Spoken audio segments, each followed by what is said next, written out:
Bien retrouvé, frères d'armes. Bienvenue sur Stratégos Histoire, la chaîne où nous dévoilons la vie des grands stratèges qui ont marqué l'histoire. Aujourd'hui, nous plongeons dans la biographie de Friedrich Paulus, le général allemand dont le destin fut scellé à Stalingrad, affrontant l'adversité lors de l'un des épisodes les plus décisifs de la Seconde Guerre mondiale. Avant de commencer cette épopée historique, n'oubliez pas de laisser un like, de partager vos impressions en commentaire, d'envoyer cette vidéo à vos camarades et de vous abonner à Stratégos pour continuer à explorer les grandes stratégies militaires. En avant, l'histoire nous appelle. Première partie. Origine et formation militaire. Friedrich Paulus naquit le 23 septembre 1890 à Breitenau, un petit village emblématique de l'Empire allemand, à une époque où la nouvelle Allemagne unifiée affichait fièrement son identité nationale et son héritage militaire. Issu d'une famille de la classe moyenne ayant une forte tradition militaire, il grandit dans un environnement imprégné des valeurs du service et de la discipline, des éléments essentiels dans la formation d'une personnalité destinée à suivre la voie du devoir et de l'honneur. La famille Paulus, respectée dans sa communauté, avait servi depuis plusieurs générations dans l'armée impériale, transmettant à travers chaque conversation familiale l'importance du sacrifice et de la loyauté envers la patrie. Cet héritage n'était pas qu'un simple symbole, c'était un élément vital de l'identité allemande dans une nation qui, après son unification en 1871, s'orientait vers la consolidation d'un pouvoir militaire et économique sans précédent. Dans ce contexte, la société allemande baignait dans une atmosphère de fierté nationaliste et de confiance dans le progrès industriel et militaire. Les traditions se mêlaient aux innovations, et l'armée impériale s'imposait comme l'un des piliers de l'État, un instrument indispensable pour maintenir l'ordre et assurer l'expansion de l'Empire. C'est dans ce cadre que l'enfance de Friedrich Paulus fut imprégnée d'enseignements le préparant à un destin où la discipline et l'ordre militaire seraient essentiels.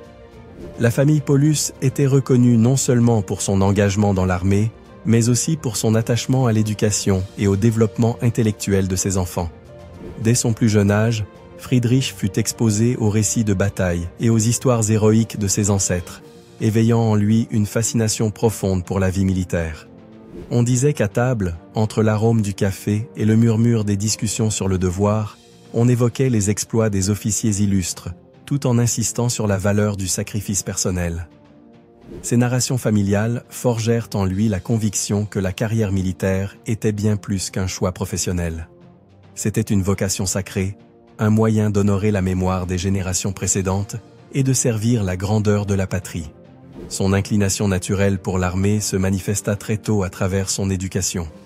L'école primaire qu'il fréquenta ne se contentait pas d'enseigner les bases académiques. Elle incluait des activités physiques rigoureuses, une formation à la discipline, et parfois même des exercices évoquant l'ambiance des casernes. Ces premières années lui permirent de développer un fort sens des responsabilités, tout en cultivant les valeurs de la tradition militaire inculquée par sa famille. Son excellente performance scolaire attira rapidement l'attention de ses enseignants, qui virent en lui un potentiel exceptionnel, notamment pour son sens de la discipline et son aptitude au commandement. La combinaison de ses capacités académiques et de son aspiration naturelle à la vie militaire le poussa, dès l'adolescence, à suivre les traces de ses ancêtres. Convaincu que l'éducation militaire était la voie pour honorer la tradition familiale et contribuer à la puissance nationale, Friedrich Paulus posa sa candidature pour l'Académie militaire de Lichterfelde, un prestigieux institut qui avait formé de nombreux officiers de l'armée impériale allemande. Son admission à l'Académie militaire marqua un tournant majeur dans sa vie. À Lichterfelde, il s'immergea dans un environnement rigoureux et exigeant, où l'excellence était une norme absolue et où la discipline constituait le socle de chaque enseignement. L'instruction ne se limitait pas aux connaissances théoriques sur les tactiques et stratégies militaires, elle mettait également l'accent sur la formation morale et le sens du devoir, des aspects fondamentaux pour tout futur officier. Durant ces années d'études, Paulus se distingua par sa persévérance et son aptitude à assimiler les concepts complexes de la stratégie militaire. La fusion entre son héritage familial et son éducation académique façonna un profil prometteur, annonçant un futur leader militaire, prêt à relever les défis que l'histoire lui imposerait. La formation militaire à Lichterfelde était conçue pour transformer de jeunes élèves en officiers capables de commander sur le champ de bataille. Friedrich Paulus absorbait chaque leçon avec la conviction qu'il traçait son chemin vers un destin glorieux. Dans la rigueur des entraînements, entre exercices de précision et simulation de bataille, son caractère se forgea, et chaque journée passée à l'académie militaire le rapprochait un peu plus du professionnalisme discipliné, attendu d'un officier de l'Empire allemand. À l'issue de sa formation, Paulus fut affecté à différentes unités de l'armée impériale, où il put mettre en pratique les enseignements acquis. Ses premiers pas dans sa carrière militaire furent remarquables. Il gagna rapidement la confiance de ses supérieurs grâce à sa sérieuse application, son sens du devoir et sa capacité à prendre des décisions sous pression. En cette phase initiale, le jeune officier devint un rouage essentiel de l'armée, remplissant des fonctions stratégiques qui lui permirent d'acquérir une précieuse expérience et de mieux comprendre les rouages du commandement en temps de paix. Mais c'est avec le déclenchement de la Première Guerre mondiale que Friedrich Paulus fut confronté à sa première grande épreuve. En tant que lieutenant dans l'armée impériale, il fut projeté au cœur des combats, face à la brutalité du conflit moderne. Cette guerre, qui bouleversa à jamais le paysage européen, lui permit de mettre à l'épreuve ses connaissances stratégiques, mais aussi de découvrir les réalités les plus terribles du champ de bataille. Sur le front occidental, Paulus participa à plusieurs campagnes militaires, où l'intensité des affrontements, la nécessité d'improviser sous le chaos et le coût humain considérable laissèrent une empreinte indélébile dans sa conscience militaire. L'expérience de la Première Guerre mondiale transforma profondément Paulus. Il comprit que le champ de bataille était un espace en perpétuelle évolution, où la flexibilité et l'adaptation étaient aussi essentielles que la discipline stricte de la formation militaire. Les mouvements rapides du front, les changements soudains dans l'organisation de l'armée et la nécessité de réagir instantanément à des situations imprévisibles lui enseignèrent l'importance de la coordination, de la logistique et du coût humain de la guerre. Ces leçons, à la fois douloureuses et formatrices, façonnèrent sa vision de la guerre future. Paulus se rendit compte que le conflit moderne était devenu bien plus complexe et destructeur que ce que les stratégies traditionnelles avaient anticipé. Sa participation à la guerre ne lui apporta pas seulement une expérience tactique précieuse, elle influença aussi ses convictions profondes sur le rôle de l'officier dans le combat. La brutalité du conflit, les souffrances des soldats et la nécessité d'une discipline stricte alliée à une innovation tactique devinrent des principes fondamentaux dans son approche militaire. Ce cheminement intellectuel fut essentiel pour son évolution en tant que stratège, ouvrant la voie à une carrière qui le placerait, plus tard, au cœur des batailles les plus décisives du XXe siècle. Deuxième partie, la consolidation de sa carrière. À la suite du désastreux dénouement de la Première Guerre mondiale, l'Allemagne se retrouva plongée dans une profonde crise politique, économique et sociale. Le traité de Versailles, imposé à la nation vaincue, ne se contenta pas de réduire drastiquement ses territoires et ses forces armées. Il sema aussi un profond ressentiment au sein d'un peuple qui se sentait humilié et abandonné par la communauté internationale. Dans ce climat d'incertitude, la République de Weimar émergea comme une tentative de reconstruction démocratique, mais elle fut rapidement menacée par l'instabilité, l'hyperinflation et une polarisation idéologique grandissante. C'est dans cet environnement turbulent que Friedrich Paulus, né en 1890 et formé dans la rigueur de l'armée impériale, se retrouva face à une Allemagne en pleine transformation. Le destin de cet officier, qui avait participé activement à la Grande Guerre, allait être profondément marqué par la défaite de sa patrie et la nécessité de s'adapter aux nouvelles conditions imposées par Versailles. Dès ses premières années dans l'armée impériale, Paulus démontra une vocation militaire indéniable, renforcée par la tradition familiale et le discipline stricte inculquée à l'académie militaire de Lichterfelde. Cependant, la capitulation de 1918 et la paix humiliante imposée par Versailles contraignirent de nombreux jeunes officiers à se réinventer. Pour Paulus, la transition vers la nouvelle réalité de la République de Weimar impliqua une adaptation radicale au sein d'une armée réduite et placée sous de strictes limitations. La création de la Reichswehr, la force armée du nouveau régime, représenta à la fois un défi et une opportunité. Avec la diminution du nombre de soldats et l'interdiction de certaines armes, il s'agissait de créer une institution militaire à la fois hautement professionnelle et efficace, mais placée sous un contrôle civil strict et avec une orientation strictement défensive. Dans ce cadre, Paulus dut prouver que son talent stratégique et son leadership pouvaient s'exprimer même dans un environnement restreint et en perpétuel changement. Dans l'Allemagne d'après-guerre, l'armée dut se réinventer. La Reichswehr, composée d'un nombre limité d'officiers sélectionnés, devint un vivier d'élite militaire, chargé non seulement de préserver l'héritage de l'armée allemande, mais aussi de se préparer à un avenir incertain. Pour Friedrich Paulus, cette période fut déterminante. Malgré les contraintes imposées, sa formation s'élargit dans des domaines clés tels que le renseignement militaire, la logistique, la planification stratégique, autant de disciplines où l'héritage prussien conservait une influence capitale.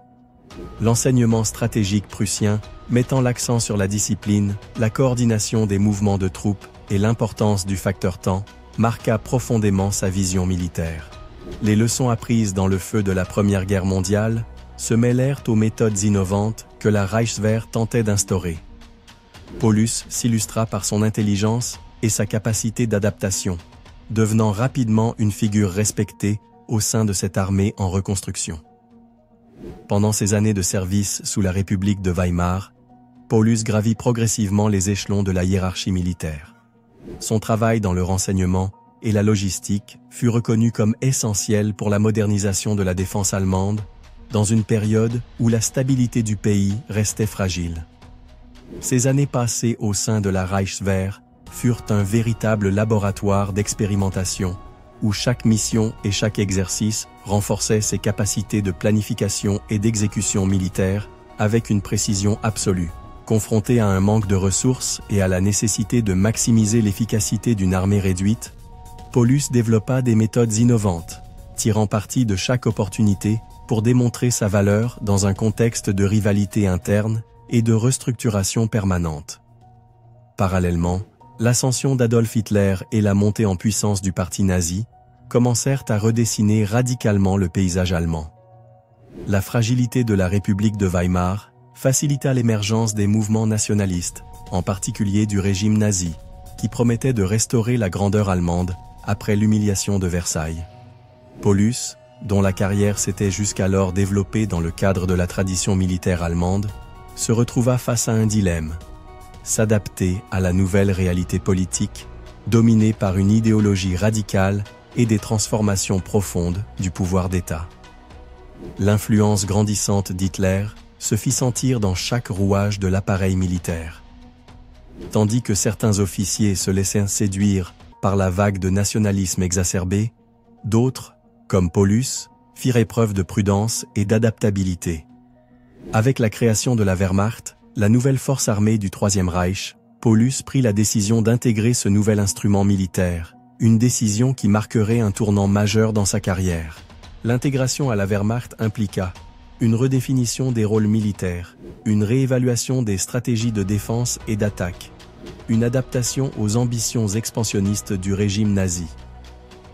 Bien que la Reichswehr ait été le berceau de la modernisation de l'armée allemande après 1918, la Wehrmacht devint l'outil par lequel Hitler comptait mener sa politique de réarmement massif et de conquête. Dans ce nouveau cadre, Paulus fut propulsé par sa réputation de stratège compétent et par son expérience logistique. Son ascension dans l'appareil militaire du Troisième Reich ne fut pas sans tension. D'un côté, des officiers entièrement acquis à la vision du nazisme. De l'autre, des militaires comme Paulus, qui cherchaient à préserver une approche plus traditionnelle du commandement. Cependant, la nécessité de s'aligner sur les directives du régime le poussa à adopter une posture prudente, lui permettant de consolider sa place au sein de la Wehrmacht. L'expérience de l'après-guerre et de la République de Weimar laissa une empreinte indélébile dans la carrière de Friedrich Paulus. La transformation de l'Allemagne après la Première Guerre mondiale, l'impact du traité de Versailles et la création de la Reichswehr mirent à l'épreuve sa capacité à évoluer dans un contexte de contrainte. Son ascension dans l'élite militaire fondée sur l'héritage prussien et la nécessité de moderniser un pays blessé, devint un exemple de professionnalisme et de fidélité au devoir. Son intégration à la Wehrmacht, dans un contexte où la montée du nazisme remodelait profondément la politique et la société allemande, marqua le début d'une nouvelle phase où sa loyauté au régime se mêla à son expertise militaire accumulée. L'histoire de Paulus, sous Weimar et au sein de la Wehrmacht, est celle d'un homme qui transforma l'adversité en opportunité, devenant un maillon clé dans l'évolution de l'armée allemande et dans la configuration d'une Allemagne, cherchant à restaurer son rôle sur la scène mondiale. Troisième partie, l'invasion de l'Union soviétique. Le 22 juin 1941, l'immensité du territoire soviétique fut ébranlée par le fracas de l'opération Barbarossa, l'invasion allemande qui marqua le début d'un affrontement sans précédent sur le front de l'Est. En ce jour funeste, les lignes de bataille s'étendirent le long de rivières et de montagnes, tandis que les forces du Troisième Reich, poussées par l'ambition et l'arrogance, se lançaient dans une offensive fulgurante. Au cœur de ce gigantesque théâtre de guerre, Friedrich Paulus émergea comme une figure centrale, chargé du commandement de la 6e armée allemande. Fils d'une tradition militaire bien ancrée, Paulus avait forgé sa carrière dans l'après-guerre de la République de Weimar et lors de la transition vers la Wehrmacht. Désormais, il faisait face au défi d'exécuter l'une des opérations militaires les plus audacieuses de l'histoire. Son rôle dans la planification et l'exécution de l'invasion de l'Union soviétique fut décisif. Il ne s'agissait pas seulement de coordonner l'avancée à travers un territoire vaste et inconnu, mais aussi d'adapter les stratégies traditionnelles à la brutalité du combat dans les steppes et les villes soviétiques. Au premier jour de l'offensive, ces unités remportèrent des victoires initiales qui renforcèrent la confiance de Hitler dans la puissance de la Wehrmacht. Cependant, dès le début, des défis se profilaient, annonçant la transformation du conflit en une guerre d'usure. Le contexte dans lequel Paulus assuma ses responsabilités était complexe. La stratégie du Troisième Reich reposait sur l'idée d'une victoire rapide par des manœuvres d'encerclement et des attaques éclairs. La 6e armée, sous son commandement, avança résolument vers des objectifs stratégiques, concentrant ses efforts pour ouvrir la voie vers Stalingrad, un point névralgique d'une importance symbolique et stratégique pour les deux camps. Durant ces premiers jours, la planification méticuleuse de Paulus se combina à la férocité de ses troupes, leur permettant de remporter des succès lors de l'avancée initiale.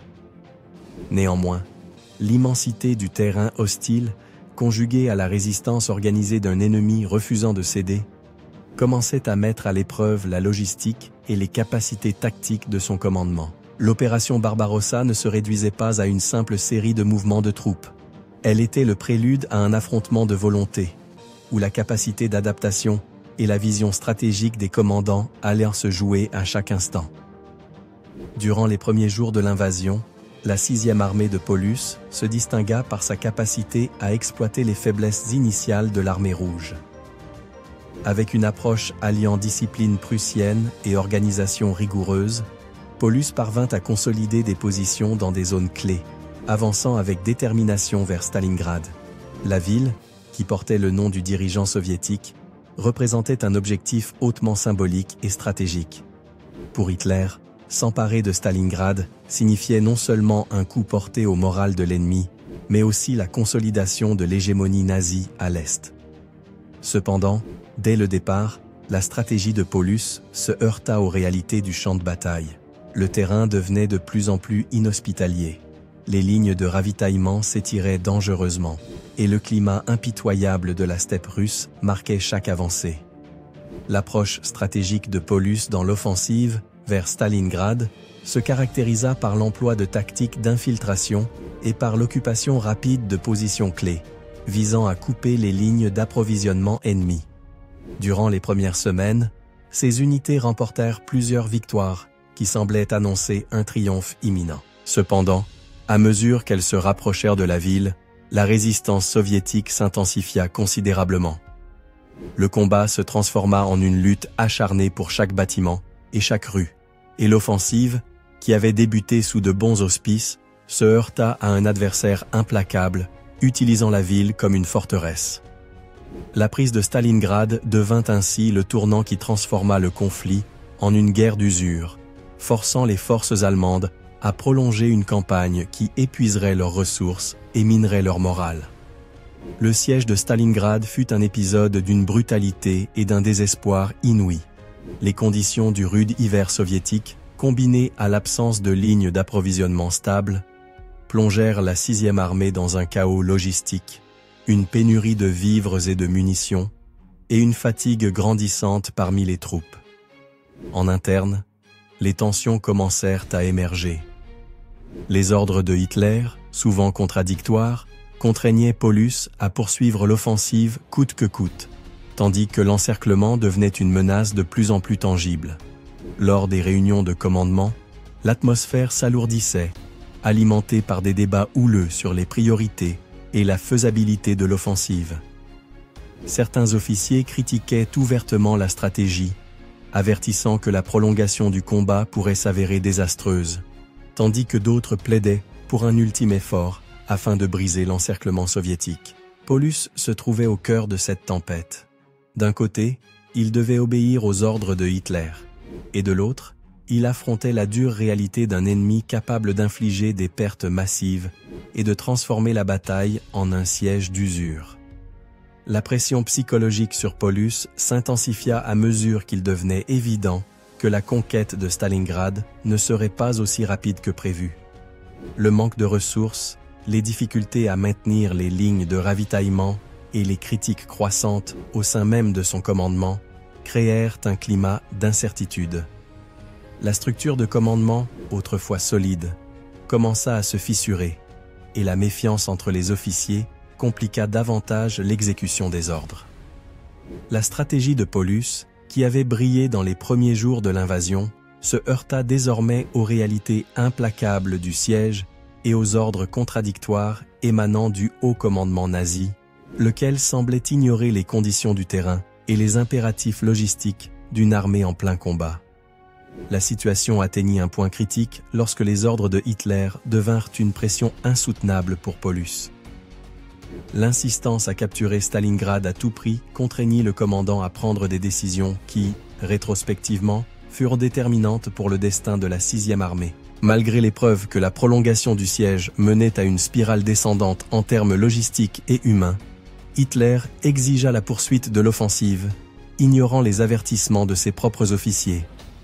La pénurie de ressources s'aggrava, et l'hiver soviétique se montra impitoyable, transformant le conflit en une lutte pour la survie. Les lignes de ravitaillement s'effondraient, les effectifs s'épuisaient et le moral s'effritait peu à peu. Dans ce contexte, la 6e armée se retrouva encerclée, et la stratégie de manœuvre qui avait marqué le début de l'opération fut remplacée par une lutte désespérée pour maintenir la cohésion d'une armée en déclin. L'encerclement de Stalingrad, implacable et magistralement exécuté par les forces soviétiques, signa l'échec d'une offensive qui promettait une victoire rapide et décisive. La situation devint désespérée pour Paulus et ses hommes, piégés sans issue, avec des stocks de ravitaillement s'amenuisant chaque jour davantage. La 6e armée faisait face à un destin inéluctable. La méfiance croissante quant à la capacité de Paulus à exécuter les ordres de Hitler, ajoutée aux tensions internes et à l'épuisement physique et moral, remit en question sa stratégie et, en fin de compte, son commandement. Les ordres contradictoires et la pression d'un commandement central déconnecté du terrain révélèrent les failles d'un plan qui, bien que ambitieux, n'avait pas anticipé les complexités d'un siège prolongé dans des conditions extrêmes. Le siège de Stalingrad devint le symbole d'un échec stratégique, où le rêve d'une victoire rapide se mua en un cauchemar d'usure et de désespoir. 4e partie. La reddition à Stalingrad et ses conséquences. Le 2 février 1943 marqua un tournant indélébile dans l'histoire militaire de la Seconde Guerre mondiale et dans la vie même de Friedrich Paulus. Ce jour-là, la capitulation historique de la 6e armée allemande à Stalingrad ne mit pas seulement fin à l'une des campagnes les plus sanglantes du conflit, mais elle définit aussi à jamais l'image de Paulus comme le premier officier de terrain allemand à se rendre face à un ennemi implacable. Né en 1890 et forgé dans la tradition militaire allemande, Paulus avait gravi les échelons grâce à une carrière marquée autant par la discipline héritée de sa famille que par ses brillantes performances sur les champs de bataille de la Première Guerre mondiale et dans les années difficiles de l'après-guerre sous la République de Weimar. Pourtant, alors que l'hiver s'installait sur la ville désolée de Stalingrad, le destin de la 6e armée devenait inéluctable, et Paulus se retrouva pris entre le devoir militaire et la dure réalité d'une offensive soviétique impitoyable. La décision de se rendre, prise dans un contexte d'épuisement total, de controverses internes et d'ordres contradictoires émanant du haut commandement nazi, ne transforma pas seulement le cours de la guerre, mais elle sema aussi les graines d'une controverse profonde qui résonnerait dans la politique et la propagande allemande pendant des décennies. Dans ces derniers instants, la 6e armée, une formation qui, à son apogée, incarnait la force invincible du Troisième Reich, n'était plus qu'un groupe d'hommes exténués et désespérés, cernés par la fureur de l'hiver et la supériorité croissante des soviétiques. La situation était intenable, les lignes de ravitaillement étaient rompues, les pertes incontrôlables et le moral au plus bas. La décision de Paulus, bien que prise sous une pression insoutenable et face à l'impossibilité de poursuivre le combat, provoqua un choc qui parcourut toute la hiérarchie nazie. Dans un régime où la loyauté aveugle et la victoire étaient les seules options acceptables, la reddition devint un acte de trahison, une tache indélébile sur l'image d'un officier qui, jusque-là, incarnait la discipline militaire allemande. La reddition à Stalingrad s'élabora dans un climat de contradiction et de désespoir. Tandis que Paulus et ses hommes se retrouvaient encerclés par l'ennemi, la seule issue semblait être la capitulation. Pourtant, l'ordre de se rendre ne fut pas simplement une question tactique. Il résultait d'un enchevêtrement complexe de circonstances, incluant la pression d'un climat extrême, la pénurie de ressources, une désorganisation interne croissante et l'incertitude du commandement. La 6e armée, réduite à une ombre de sa gloire passée, fut contrainte de prendre une décision qui allait non seulement sceller son destin, mais aussi influer sur le cours de la guerre sur le front de l'Est. La décision de Paulus de se rendre engendra une controverse sans précédent au sein du haut commandement nazi. Alors que certains officiers soutenaient la nécessité de poursuivre la lutte à tout prix, d'autres reconnaissaient que la situation était intenable et qu'une reddition ordonnée pourrait, d'une certaine manière, préserver des vies et, peut-être, maintenir un noyau de résistance pour de futures opérations. Cette division se reflétait dans les couloirs du quartier général, où l'on débattait à voix basse des implications de la reddition et des stratégies à adopter pour éviter qu'elle ne devienne un précédent. Cependant, la pression directe de Hitler, qui voyait dans la chute de Stalingrad un coup dévastateur porté à son image et à l'orgueil national, exacerba les tensions. L'ordre de Paulus, bien qu'encouragé implicitement par la réalité du terrain, fut perçu par la haute hiérarchie nazie comme un acte de lâcheté et de déloyauté. L'image de Paulus subit une transformation radicale. De commandant respecté pour sa carrière et ses succès passés, il devint, dans la presse officielle, le premier traître de terrain, un homme qui avait failli à son devoir de combattre jusqu'au dernier souffle. La propagande nazie, toujours prompte à façonner l'opinion publique, exploita la reddition comme une arme pour discréditer non seulement Paulus, mais aussi tout un appareil militaire qui montrait des signes de faiblesse. Dans les journaux et les discours officiels, on insistait sur le fait que la reddition résultait d'un manque de volonté de Paulus à défendre la gloire du Troisième Reich, et des images et récits le présentant comme un exemple de la manière dont la faiblesse morale pouvait miner la force de l'armée allemande furent largement diffusés. Dans la prison du désespoir, Paulus vécut un intense combat intérieur. Entouré de compagnons également marqués par la reddition, il se retrouva dans une situation où sa propre idéologie militaire était mise à l'épreuve par la réalité brutale de l'échec. La pression des ordres contradictoires, l'isolement au milieu de la confusion et le poids du jugement moral de ses supérieurs rendaient chaque décision vertigineuse. Les jours où la 6e armée se réduisit à une poignée de survivants devinrent une période d'amère réflexion, et pour beaucoup, d'abandon d'un combat qui n'avait plus aucun espoir. La tension entre la volonté de préserver la vie de ces hommes et l'obligation de remplir un devoir sacré se lisait dans chaque mot et chaque geste de Paulus, révélant un chef usé par la fatigue physique et émotionnelle.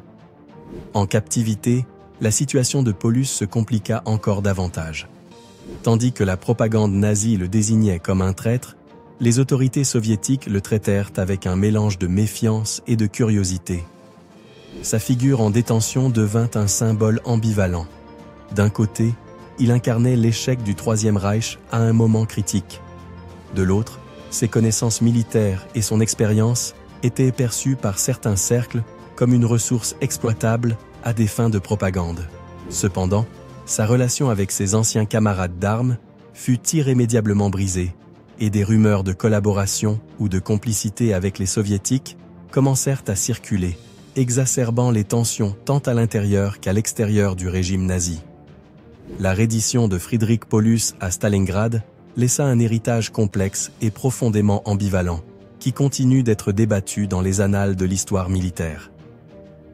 Sa décision, prise dans des circonstances désespérées, devint le symbole de l'effondrement de la 6e armée et du début de la fin de l'offensive allemande sur le front de l'Est. Si pour certains, elle fut justifiée comme un acte de préservation des vies, pour d'autres, elle représenta la trahison ultime des idéaux d'honneur et de sacrifice qui avaient caractérisé l'armée allemande. L'image de Paulus, autrefois vénérée, fut transformée en celle d'un officier ayant choisi la reddition plutôt que le combat jusqu'au bout, une dualité qui perdura dans la mémoire collective de l'Allemagne d'après-guerre. La propagande nazie exploita la reddition de Paulus pour discréditer l'ensemble de l'appareil militaire, en faisant de lui un exemple négatif qu'il convenait d'effacer pour restaurer la force du Troisième Reich. Cependant, à l'échelle internationale, la capitulation de la 6e armée fut interprétée comme un tournant marquant le début de la fin pour l'offensive allemande, changeant le cours de la guerre et ouvrant la voie à la contre-offensive soviétique. À cet égard, la décision de Paulus revêt également une dimension historique positive, car sa reddition permit de préserver la vie de milliers de soldats et d'éviter un massacre prolongé dans des conditions extrêmes. Durant sa captivité en Union soviétique, Paulus dut affronter la dure réalité d'un nouvel ordre dans lequel son rôle évolua, de symbole de la puissance allemande à celui d'un objet d'étude, et parfois de collaboration à des fins de propagande. Son implication dans des événements et des interviews, bien que contrainte, permit aux autorités soviétiques d'exploiter son témoignage pour renforcer le récit de la victoire et de la supériorité du système communiste.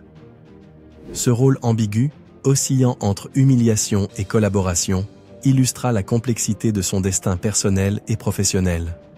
L'annonce de la reddition de Friedrich Paulus, le 2 février 1943, marqua la fin d'une époque et le début d'une profonde réflexion sur l'honneur, la loyauté et le coût humain de la guerre.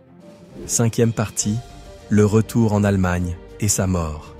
La reddition de la Seconde Guerre mondiale laissa l'Allemagne en ruine, plongée dans le chaos et dans un processus de reconstruction qui impliquait non seulement la réparation des infrastructures, mais aussi une profonde réorganisation de l'identité nationale.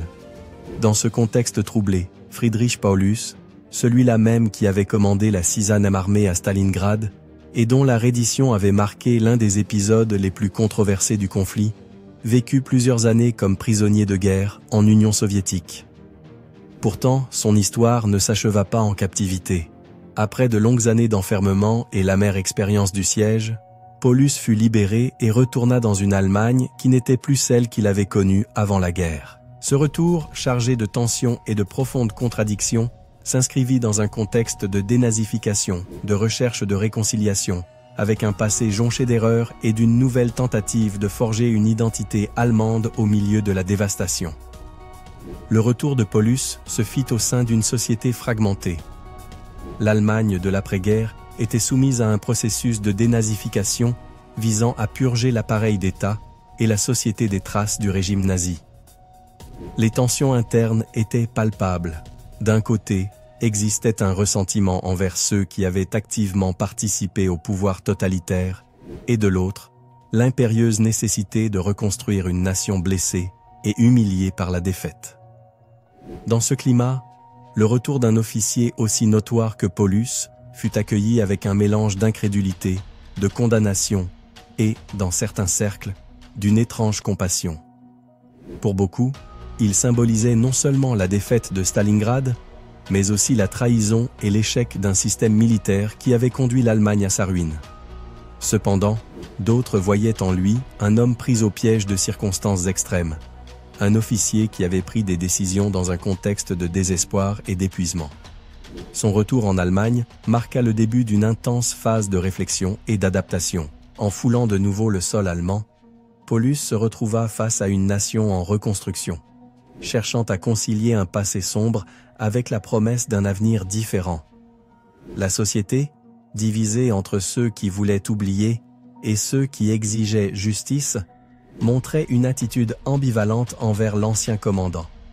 Paulus lui-même, conscient de la controverse qui le suivait en tant que premier officier à s'être rendu à l'ennemi, entreprit un chemin d'introspection où il dut confronter son rôle dans le désastre de Stalingrad, tout en cherchant à s'intégrer dans une Allemagne qui voulait tourner la page du nazisme sans effacer totalement la complexité de son passé militaire.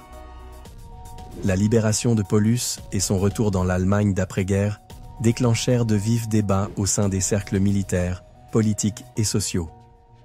Alors que la société allemande s'attelait à la tâche de la dénazification, beaucoup se demandaient s'il était approprié de réintégrer d'anciens officiers de haut rang dans les nouvelles structures de l'État. La figure de Paulus était particulièrement controversée. Pour certains, sa reddition à Stalingrad était impardonnable et le marquait comme un traître, tandis que d'autres soutenaient qu'en un contexte de désespoir absolu, sa décision était inévitable et avait, en réalité, sauvé des milliers de vies en évitant un siège prolongé et sanglant. Au sein de l'armée allemande, qui se restructurait sous la nouvelle Bundeswehr, la réintégration de Paulus fut accueillie avec ambivalence. Certains officiers, encore marqués par l'humiliation de la défaite à Stalingrad, rejetaient toute tentative de réhabilitation de son image. D'autres, plus pragmatiques, reconnaissaient en lui une expérience et une expertise militaire précieuses pour la reconstruction de l'appareil défensif d'un pays aspirant à retrouver une place sur la scène géopolitique européenne. Cependant, le processus de dénazification impliquait non seulement d'éliminer les coupables des institutions, mais aussi de confronter les contradictions du passé. Paulus se retrouva ainsi dans une lutte intérieure constante, cherchant à concilier son héritage en tant que commandant d'une bataille catastrophique avec la nécessité de contribuer à la reconstruction d'une Allemagne démocratique et modernisée. La presse et la propagande d'après-guerre jouèrent un rôle fondamental dans la construction de l'image de Paulus. Tandis que certains médias le présentaient comme un symbole du déclin du militarisme nazi et de la tragédie allemande, d'autres tentaient de le dépeindre comme un homme d'action, victime de circonstances extrêmes, qui, malgré ses erreurs, avait fait ce qu'il jugeait nécessaire dans un moment de crise absolue. La narration autour de sa figure devint un champ de bataille idéologique. La mémoire de Stalingrad, avec toute sa charge de douleur et de sacrifice, s'entremêlait avec la vision d'un officier ayant pris la difficile décision de se rendre pour éviter une catastrophe encore plus grande. Dans ce processus de réadaptation, Paulus consacra du temps à la réflexion sur son propre passé. Dans des interviews et des mémoires, il exprima une profonde ambivalence à l'égard de ses actions durant la guerre. Il reconnaissait, avec une certaine mélancolie, que la bataille de Stalingrad l'avait marqué à jamais, et que sa reddition, bien que douloureuse, avait été prise dans un contexte où la survie de ses hommes dépendait de l'abandon d'une résistance devenue impossible. Ces déclarations suscitèrent un débat intense. Certains le considéraient comme un repenti ayant enfin compris le coût humain de la guerre, tandis que d'autres le voyaient comme un opportuniste ayant cédé sous la pression sans combattre jusqu'au bout. La situation de l'Allemagne d'après-guerre, marquée par des tensions sociales et politiques, compliquait encore davantage la réintégration de figures controversées comme Paulus. La dénazification cherchait à effacer les traces du régime, mais l'héritage du conflit et des batailles, en particulier la mémoire de Stalingrad, restait vivant dans la conscience collective. Le retour de Paulus, loin d'être un simple acte de réhabilitation, devint un symbole de la transition complexe d'une nation cherchant à se libérer des excès du passé sans oublier les leçons de l'adversité. Dans ces dernières années, Friedrich Paulus vécut dans une atmosphère d'introspection et de réconciliation avec son passé. Le lourd fardeau de la défaite de Stalingrad et la controverse qui l'entourait devinrent des thèmes récurrents dans ses réflexions, tant dans ses écrits que dans ses entretiens. À mesure que la société allemande avançait dans son processus de reconstruction et de redéfinition de son identité, Paulus tenta de trouver sa place, où son expérience, marquée par des erreurs et des décisions controversées, pouvait offrir des leçons sur l'importance de la stratégie, de la logistique et de l'adaptation aux circonstances extrêmes. Le legs de Stalingrad, et par extension celui de Paulus, devint un point de référence dans les débats sur la guerre et le pouvoir militaire. L'image de l'officier qui s'était rendu face à un ennemi implacable fut étudiée dans les académies militaires, les discussions politiques et l'imaginaire collectif. Certains le considéraient avec mépris, tandis que d'autres voyaient dans sa reddition un acte de réalisme tactique, une décision difficile prise dans une situation où continuer le combat n'aurait signifié que des pertes inutiles. Ce débat persiste encore aujourd'hui, reflétant la complexité de juger les décisions prises dans des circonstances extraordinaires. Friedrich Paulus mourut le 1er février 1957 à Dresde, à l'âge de 66 ans, refermant ainsi un chapitre complexe de l'histoire militaire allemande. Sa disparition fut accueillie avec des sentiments partagés. Pour certains, elle marquait la fin d'une époque d'autoritarisme et d'échec militaire. Pour d'autres, son héritage restait un sujet d'étude et de réflexion, rappelant à la fois la défaite de Stalingrad et la nécessité d'apprendre des erreurs du passé. Dans la mémoire historique, la figure de Friedrich Paulus demeure l'une des plus énigmatiques et controversées de la Seconde Guerre mondiale. Son parcours, marqué par la gloire militaire, la défaite, la captivité et l'introspection, témoigne de la complexité des choix en temps de guerre et du poids des décisions sur le destin d'une nation.